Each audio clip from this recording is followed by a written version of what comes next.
Polar Comunicaciones, radio, televisión e internet, presenta Pauta Semanal. Participan y conducen Daniela Panicucci, concejala comuna de Punta Arenas, Cristian García, ex seremi Hacienda y Economía, Mario Esquivel, abogado, y Juan Francisco Miranda, ingeniero civil, ex seremi de Obras Públicas. Pauta Semanal. Después de la noticia, el análisis.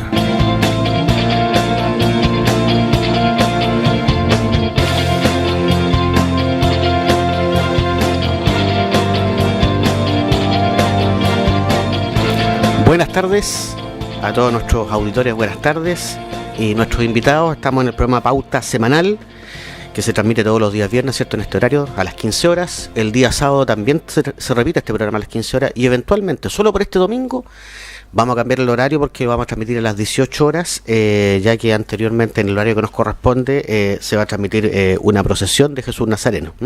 Así que nuestra retransmisión el día domingo es para las 18 horas. Quiero saludar entonces a quienes nos acompañan en Pauta Semanal. Voy a partir por las damas, evidentemente, ¿cierto? Doña Daniela Panicucci, concejal de la comuna de Punta Arenas. ¿Cómo estás, Hola? Muy bien, gracias. Saludar a todos quienes nos están viendo, que nos están escuchando. Espero que tengamos una buena conversa. Sí, hay harto tema interesante a tocar, sobre todo del municipio. Juan Francisco Miranda, igual, quien también nos acompaña. Él es ingeniero y anteriormente se desempeñó como seremi de Obras Públicas en el primer gobierno de la presidenta Bachelet. ¿Cómo estás, Juan Francisco? Hace harto rato ya. Muy buenas tardes, Cristian, Daniela y a todos quienes nos están escuchando y viendo hasta ahora en este programa Pauta Semanal. Se ausentó Mario Esquivel, abogado de la plaza, ¿cierto? Que es nuestro también panelista, él está enfermito, así que le mandamos un saludo para que se recupere pronto y nos acompañe en la próxima tanda que nos toca la siguiente semana. Bueno, me toca conducir a mí, Cristian García, ex seremi de Hacienda y de Economía del segundo mandato de la presidenta Bachelet. Y bueno, como adelanté un poquito, hay harto tema municipal, Daniela, entonces queremos partir un poco contigo porque hay dos temas principales. Uno, que en realidad son dos contingencias que tienen que tratar de salvar un problema mayor. Uno, el tema del LISFAC, y otra, esta modificación presupuestaria que aparece aparentemente por un exceso de recursos que se detectó producto de la auditoría, pero que los dos apuntan a solucionar un problema mayor y que tiene que ver con el déficit que la corporación ha ido incrementando. Siempre ha tenido déficit, pero particularmente este último periodo ha sido mucho más exacerbada la crisis, porque inclusive ha generado la paralización de los profesores y estuvimos a punto inclusive de perder el año académico, el año escolar, y lógicamente que hay un descontento enorme entre la comunidad y también el profesorado, que está expectante respecto del compromiso que se asumió con respecto a su pago de cotizaciones previsionales. Daniela. Sí, bueno, esta semana estuvimos ahí harto, como quien dice, en el ojo del huracán, debido a varios temas. Yo quiero hacer recuerdo de cómo fue que se suscitó esta situación. Tú, como muy bien lo dices, aquí se presenta una modificación presupuestaria primero, porque el alcalde malamente señala que aparecen después de una auditoría que nadie entiende, y que se lo dije, que se enredaba más al explicar que esto sale a través de una auditoría, porque la auditoría era del año 2015-2016. O sea, le sobró plata a Bocasi. Era como no se entendía, y además cuando nos presentan la modificación presupuestaria, los fondos desde dónde venían nunca venían de lo que señaló la auditoría, que la auditoría señalaba que esos 2.000 millones se provocaban a través de los saldos inicial de caja, que era plata que se dejaba en reserva y que podrían ser utilizados en distintas iniciativas municipales. Cuando se nos presenta la modificación presupuestaria, se nos presenta a través del Fondo Común Municipal y de otros recortes presupuestarios las distintas partidas que hay. Y ahí ya empezamos con el enredo. Bueno, pero ¿cuándo aparece la plata? ¿Cuándo se sabía, en realidad? ¿Cuándo se supo de esta situación? Y ahí, por eso vuelvo a señalar que yo creo que el alcalde se enreda más cuando empieza a justificar que esto viene desde una auditoría y que por eso no sabíamos antes, un enredo. Y ahí es donde viene lo preocupante, netamente hablando de gestión municipal, además, que a mí me pareció que fue súper grave. Cuando se estaba presentando esta modificación presupuestaria, yo saco la ley orgánica municipal para señalar que no corresponde presentarla por un tema de plazo y por un tema de procedimiento como se venía haciendo, y la verdad es que lo que ocurrió finalmente fue un enredo y un despelote que nadie entendió. O sea, algunos sí, yo no entendí en qué momento tú rechazas la presentación de una modificación presupuestaria, pero igual la votas. Entonces, no entendía, y ahí el alcalde me dice, bueno, pues que esté atenta. Y yo le digo, pero por lo mismo, estoy atenta y no entiendo cómo se rechaza presentar la modificación presupuestaria, pero igual votas, y eso avalado por jurídico. O sea, ahí yo creo que hay una situación, no sé si es negligencia, no sé si es falta de conocimiento, pero algo nos está pasando en la gestión municipal, que estamos cometiendo estos errores. O sea, porque ojo, no es la primera vez que tenemos que estar preguntando y que nos dicen una cosa y que finalmente después termina siendo otra y no tiene validez. Daniela, pero como para tratar de entender esto, porque probablemente para ti, disculpa, debe ser muy fácil, o sea, entender cómo funciona esto, pero no sé, es mucho más difícil a quienes estamos un poco alejados. La semana pasada hablábamos de que una cosa era la corporación municipal y otra cosa era el municipio. Ahora la discusión tiene que ver porque hay recursos propios del municipio, ya sea que lleguen por distintas fuentes. Correcto. Y todo municipio tiene, en realidad varias instituciones, pero en particular los municipios tienen la posibilidad de hacer modificaciones presupuestarias cuando lo necesiten, y eso tiene que ver, para que quienes nos están viendo y escuchando, tiene que ver porque se hace un presupuesto, como tú lo bien explicaste la semana pasada, Cristian, presupone ciertas condiciones, y eso es natural en cualquier empresa, en cualquier organización.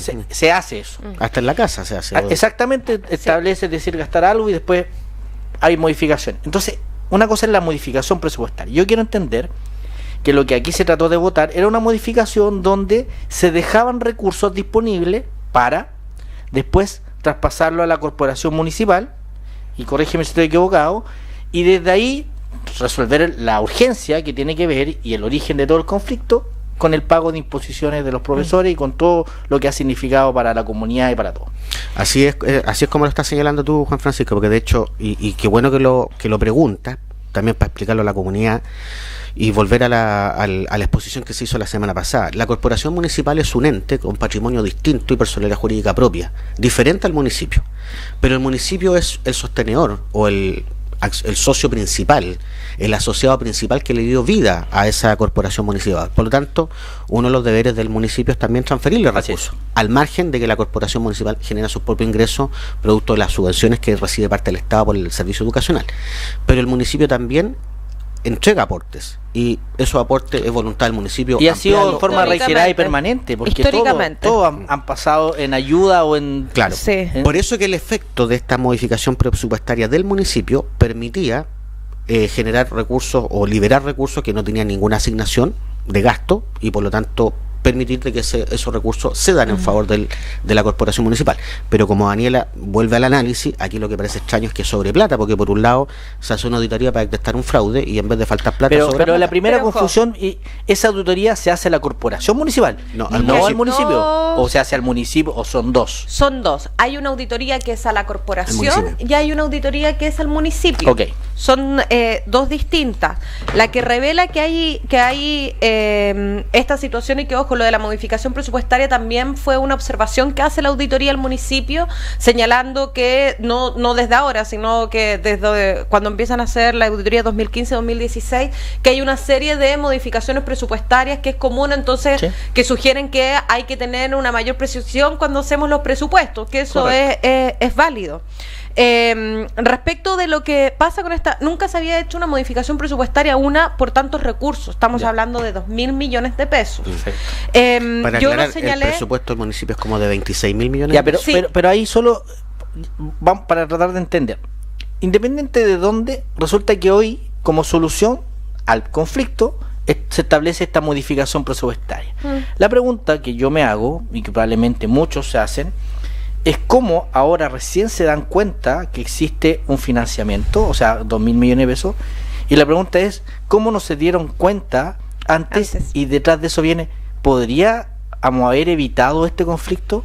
¿Quiénes son los responsables frente a 2 meses y medio de movilización de los profesores, en términos, no de ellos que son responsables, ellos exigen su derecho, pero principalmente el daño a una comunidad educativa, a los cuartos medios, todo lo que eso ha significado? Entonces la pregunta es, ¿Esto podían haberse dado cuenta antes? ¿Dónde está la responsabilidad? Antes que responda Daniela, y para complementar un poco la pregunta, Francisco, porque igual llama la atención, están revisando el año 2015-2016, estamos en el 2018. Una empresa habitualmente hace su auditoría en los primeros meses del año siguiente, auditando el año anterior, ¿cierto? Pero porque permite tomar decisiones, una serie de cosas, pero tan atrasado, y además que 2.000 millones respecto de 26.000 millones es casi el 10% del presupuesto.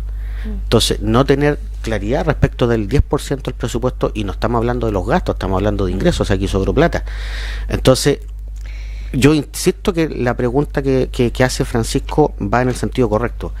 Si esta crisis se pudo haber evitado, sabiendo que se pueden asignar recursos, sabiendo que sobraban recursos, sabiendo todo lo que se sabe, además que no es un municipio que viene recién asumiendo una administración nueva, porque la administración de Raonic viene ya hace ratito. Claro, porque ahí yo complemento el hecho de que en esta fecha, y es bueno decirlo, todos los ministerios, todas las reparticiones públicas hacen estas modificaciones. A todos le preguntan ya, usted dijo que iba a gastar tanto, quedan 4 o 5 meses, ¿cuánto puede gastar? Y a veces se da que generalmente hay unidades que entregan más recursos porque sabes que no me voy a poder gastar esto, y otras que piden más.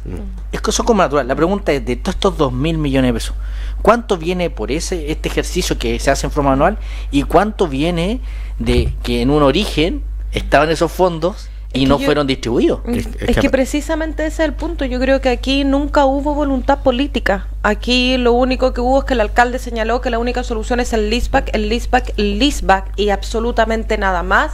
Y hoy día estamos hablando que con esta modificación presupuestaria pondríamos fin a la deuda que tienen no solamente los profesores, sino los funcionarios de la corporación hasta el año, o sea, hasta ahora, hasta agosto. Del arrastre que tiene. O sea, entonces, ¿cómo tú justificas eso? ¿Cómo tú entiendes eso? Y que hoy día se nos diga que ya no es para eso el leaseback, sino que necesitamos un leaseback para otras cosas. Y desde ahí es donde vienen mis aprensiones y mis resguardos respecto al funcionamiento de la corporación. ¿Y por qué pasa esto? Porque más allá de empezar a decir, ay, que el culpable, que por qué se hizo, que no sé qué, tiene que ver por qué pasa. Y yo creo que lo que pasa es que precisamente porque no se ha entendido lo que es una gestión municipal. Y aquí hay que hacernos responsables. Y eso pasa porque el alcalde Claudio Raonic es muy cerrado en su gestión. Es él, su gente de confianza y nadie más. O sea, aquí nosotros cuando hablamos del tema del leaseback no hubo ningún funcionario de carrera para explicarnos de qué se trataba. Era él y sus 2 personas de confianza.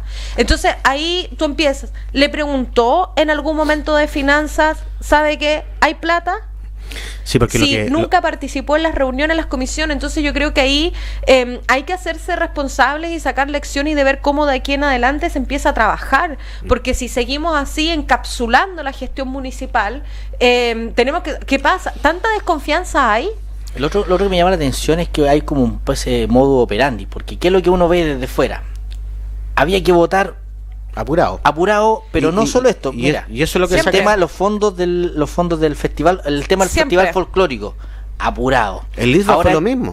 El LISBA fue lo mismo. Y era la opción y no había otra. Esta modificación presupuestaria fue lo mismo. Entonces, la solicitud de modificación del artículo 54 fue lo mismo. Entonces, estamos siempre, como tú señalas, hasta en esta misma lógica de, por la vía del apuro, del que el tiempo apremia, someter a votación cosas donde no se tiene ni siquiera información. Yo observo que hay una especie de chantaje hacia el Consejo, porque en el fondo es como, si no esto, no es el caos. O sea, si no hacemos el leaseback, no vamos a retornar, no vamos a recibir los recursos, etcétera. Pero es que además, Juan Francisco, lo que pasa principalmente es que además de someter a votación apurado algo, como que fuera efectivamente la única alternativa, colocar entre la espada y la pared a los concejales, no hay un plan de gestión, no se han mostrado las cifras, no se ha transparentado.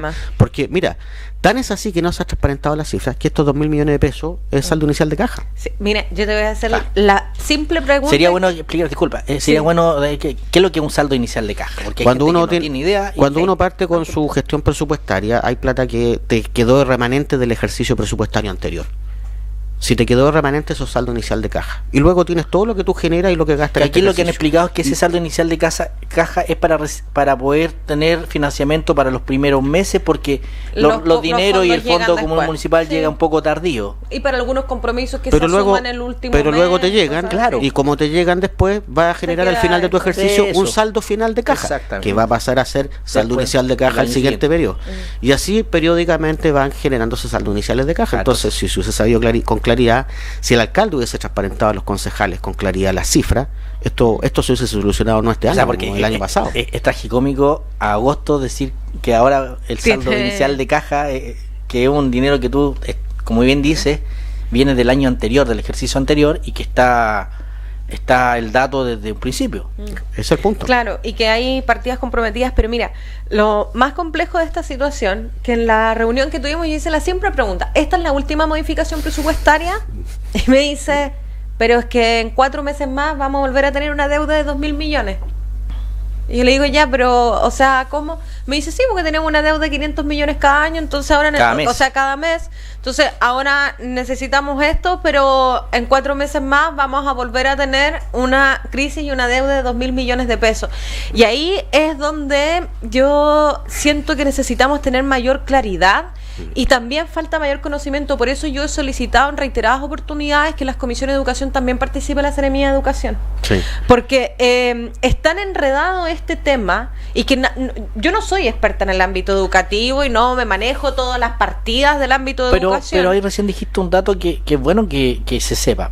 Mes a mes hay un déficit de 500 millones de pesos. La pregunta es, ¿cuál es el plan para que esos 500 sean ya 400? Bueno, sean 250. ¿Cuál es el plan? El mismo motivo por los cuales yo también rechacé el leaseback. Pregunto, se supone que el leaseback iba asociado, para no afectar no el patrimonio, sino que el presupuesto municipal, un plan de gestión de aquí a 4 años para ver cómo tú finalmente adecuas los gastos que tienes en razón de tus ingresos. Porque esto es lo más básico de una economía doméstica. Sí, es decir, recibes menos de lo que estás gastando, claro, y te tienes que apretar el cinturón. Estoy de acuerdo, Juan Francisco, pero para que eso ocurra, que tú lo ves como matemático, ingeniero, 2 más 2 son 4, pero primero junta los números, y si no le han entregado a los concejales, claro, los ingresos y los gastos, porque no vas a saber en qué te ingresa, ni vas a saber qué gastas, y por lo tanto no vas a saber cuál es el déficit, porque de hecho la cifra de 500 millones es de ahora.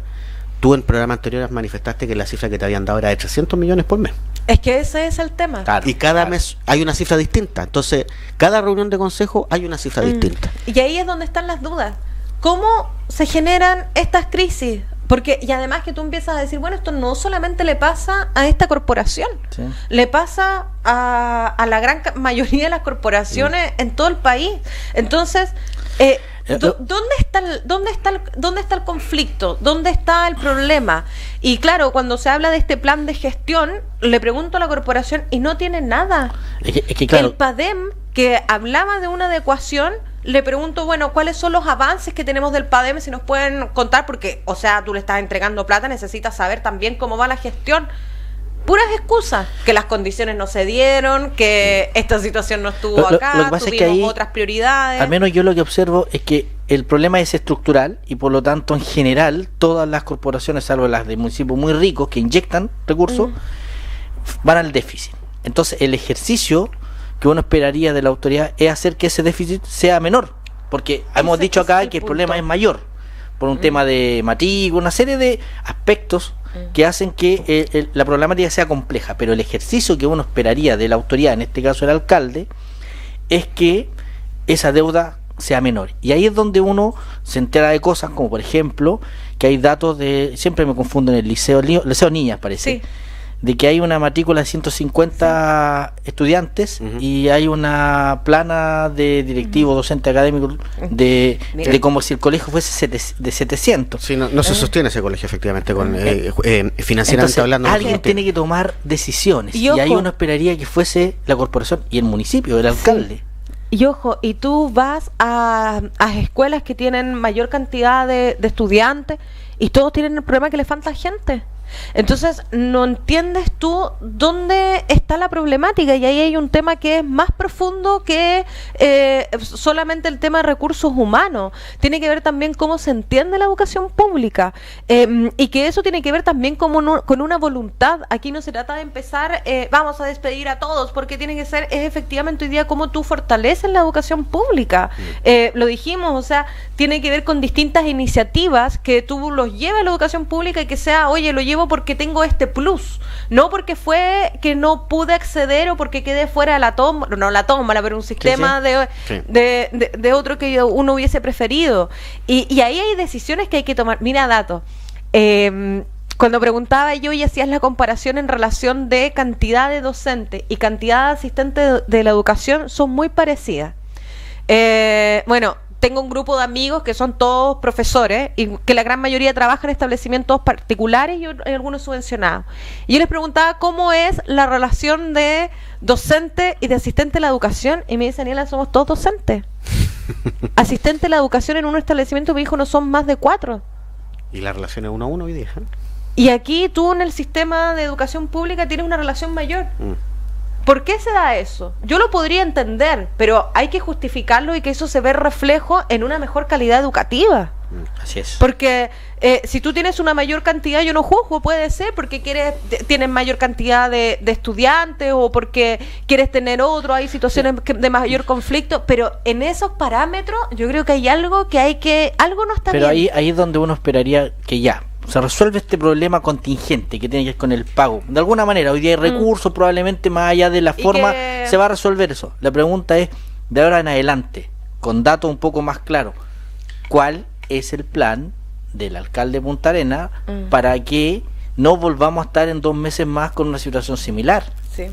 Mira, yo lo he señalado. Esa aquí, es la pregunta de fondo que hay que sentar al alcalde acá para preguntársela. Porque sí, uno siempre mira, y yo les he señalado, o sea, es que sería bueno que diera su punto de deuda, vista, porque hasta aquí no se conoce. Yo en este tema yo no lo he escuchado. Uno lo puede escuchar en otros temas, pero en esto, y ¿cuál la es la deuda decisión? de la crisis es mucho mayor que otros años. Entonces, ¿en qué momento esto explota? ¿Cuándo se agrandó la brecha? ¿En qué momento fue que esta deuda empezó a ser mayor? Y ojo, yo creo que aquí tiene que ver con una falencia que tiene que ver precisamente con la gestión. Pero es que ahí es donde yo echo de menos del punto de vista político, que el problema es tan grande que el alcalde solo no lo va a resolver. El punto es el que consejo solo y para tomar medidas difíciles tienen que estar todos de acuerdo. Pero el punto es que parece que transparentan las cifras. Exacto, el problema es que mientras eso no ocurra, esto a mí ya me superó. ¿Qué hacemos? Vamos todos juntos y si tenemos que ir a, no sé, a ver con parlamentarios, a hacer lo que sea, toda la disposición, pero no tratemos de ocultar una realidad por sacar dividendos políticos, por no demostrar que no fuimos capaces. Oye, eso es lo que a mí me preocupa, de tratar de encapsular la realidad para no demostrar que no una debilidad. Porque no sabías en lo que te estabas metiendo y que es válido. Yo no, pero creo que en esa sensación es mejor decirlo a que seguir ocultando, pasando plata y que después viene ni siquiera te transparece. Mira, yo he pedido no sé cuántos informes a la corporación y a mí no se me entrega la información. Oye, Daniela, hay una pregunta final. ¿Y el leaseback en qué quedó al final? El leaseback, porque está desierta la licitación, no llegaron oferentes, ¿cierto? Mira, lo que pasa es que ahí nuevamente iban a hacer una segunda licitación, entiendo yo. O sea, lo que pasa es que por tema mercado público lo que corresponde es ahora una licitación cerrada y siempre y cuando se justifique que eso no se puede hacer, viene un trato directo. Pero significa que van a tener que bajar los montos que estaban pidiendo por los edificios que estaban enajenando. Es que ahí va a llegar menos recursos. Es que por eso te digo la poca claridad, porque nosotros nos enviaron en la última información respecto de por lo menos un embargo grande, 4.000 millones de pesos, y otro embargo igual, que eran por montos importantes. O sea, van a pagar embargo con el leaseback. Pero ¿cuál es la deuda hoy día de la corporación municipal? Es que no se sabe. Te insisto, esa cifra la hemos pedido en todos los programas que hemos estado y siempre la misma cosa. Y siempre pero imagínate que la propia auditoría dijo que ellos no podían señalar tampoco he terminado la deuda. No pudieron. Yo puedo entender que esté confuso en qué se gastó, pero tú, haciendo el análisis ya personal, tú podrás tener un desorden y no supiste en qué gastaste, pero sí sabes quiénes son tus acreedores, porque los acreedores no estarán esperando que uno se acuerde pagar. Los acreedores están en forma permanente pidiendo. Entonces, por último, desde el punto de vista contable, es cosa sumar cuáles son los acreedores y cuánta es la deuda con tus acreedores. Pero para eso tienes que entregar la información. Y esa información no se ha entregado. De hecho, la auditoría, una de las cosas que dice es que se abstiene de dar mucha información, porque los datos no le fueron proporcionados. ¿Y quién le tiene que proporcionar los datos? El personal administrativo de la corporación. Pues entonces, si hay un permanente intervencionismo de parte del alcalde sobre los funcionarios, que no dejan que los funcionarios hablen con el consejo municipal, ¿qué se puede esperar? Si hay ocultamiento de información acá. Sí. de no querer reconocer que el poncho le quedó grande al alcalde. Yo recuerdo que cuando nosotros estábamos, a nosotros nos llegaban correos de acreedores de empresas de Santiago que por favor que la corporación nos pague, que eran mini pymes, ¿no? O sea, microempresarios que estaban y que una factura de 10 millones les implicaba, o sea, Sí. Ingresos importantes, y correos, uno, después otro, de sistemas computacionales, solicitándonos por favor que nosotros intercediéramos para que les puedan cancelar, y nos relataban toda su historia, su dividendo, lo que significaba para pequeños empresarios, medianos empresarios. Entonces, ahí tenemos un desafío todavía que seguir, de ver cómo hoy día develamos y qué vamos a hacer frente a esto, porque se habla de que la gran solución a largo plazo es el proceso de desmunicipalización, y que eso ya viene, pero ¿cómo hacemos ahora para aguantar? Última intervención antes Si de eso la... es lo que yo estoy solicitando, ¿cómo vamos a aguantar? Última Sí. intervención antes de la pausa, porque este problema de la corporación lo hemos visto también en otras actuaciones del gobierno, y yo me pregunto, por ejemplo, porque el tema inconsulto, de hacer cosas sin tomar consulta, sin preguntar a la contraparte. Este tema de la deportes, pues el estadio techado, ¿cierto? Y ahora la nueva arena, no sé, Daniela, o partamos con Juan Francisco en este caso ahora. O sea, volviendo al tema, primero, Breve, para que es podamos- bueno breve. Hay un convenio de programación que uno podrá estar de acuerdo o no de acuerdo con el GU. Hubo dos partes que firman. Una, el gobierno regional con un 70%, que es como el principal accionista, y el Ministerio de Deporte con el 30%. Y ahí se generaron un listado de proyectos, entre esos el estadio techado. Al menos a mí lo que me llama la atención, porque uno podrá discutir, estar de acuerdo. Yo en particular no estoy de acuerdo, en el estadio techado, siento que hay otras prioridades. Pero lo que así me llama a mí la atención es que haya venido la parte minoritaria, en este caso el Ministerio de Deporte, a través de su ministra, y en forma unilateral, en consulta, sin preguntarle al accionista principal, viene y cambia un proyecto por otro. Porque aquí lo que se vio es que se dice no al estadio techado, lo cual puede ser discutible, insisto, pero tiene que discutirlo con el accionista principal, que es el gobierno regional, y aquí el Consejo Regional no fue invitado en nada. Ahora, no y es por un otra parte proyecto- hay una foto donde aparece, y ahí está el tema, la ministra con el alcalde, con este nuevo proyecto que uno entiende que si está el alcalde es que ese proyecto después la operación y mantención la va a hacer el municipio que evidentemente tiene problemas de gestión. Entonces ahí es donde hay un problema, y lo más triste de la noticia es que el gobierno regional a través de su consejo fue ninguneado y no fue considerado en el mínimo que corresponde en este caso, de consultarles si están de acuerdo o no están de acuerdo, y sin ninguna información. Ojo, Daniela, que ahí... sí, y la pregunta, porque así como el Consejo Regional no fue consultado, ¿el Consejo Municipal fue consultado respecto de alguna eventual administración futura de esa arena deportiva? No, pero mire, o sea, raya para la suma. ¿Alguien ha visto el gimnasio de la Pingüino cómo está? El gimnasio de Alfredo Lorca. O sea, en reiteradas Que oportunidades. dependen del municipio. Sí, depende del municipio. El municipio los administra. Y si tú vas a ver, yo estuve en el de la Pingüino y la verdad es que el piso está todo roto. No hay calefacción ahora, recién después de un montón de tiempo que no he ido todavía a verificar, pero de estar solicitando constantemente un radiador para que esté, porque hacía más frío adentro que afuera. Bueno, Y participan 30, 40 jóvenes que están ahí. Entonces tú te preguntas por qué. Yo creo que los que hacen deporte van a preferir primero que nos arreglen nuestras instalaciones en las que se está trabajando. Entonces ahí tú empiezas a definir que no solamente, yo a veces digo, yo no necesito que me pregunten todo a mí, pero pregúntenle a quienes son parte involucrada, porque claro, vas a hacer en un tremendo edificio, y yo les digo, vayan a ver esos gimnasios cómo están, que dependen del municipio, y que nos están pidiendo a gritos que podamos implementar proyectos de mejora. quedan discusiones pendientes, pero vamos a tener que irnos a una pausa ahora para nos saludan nuestros auspiciadores.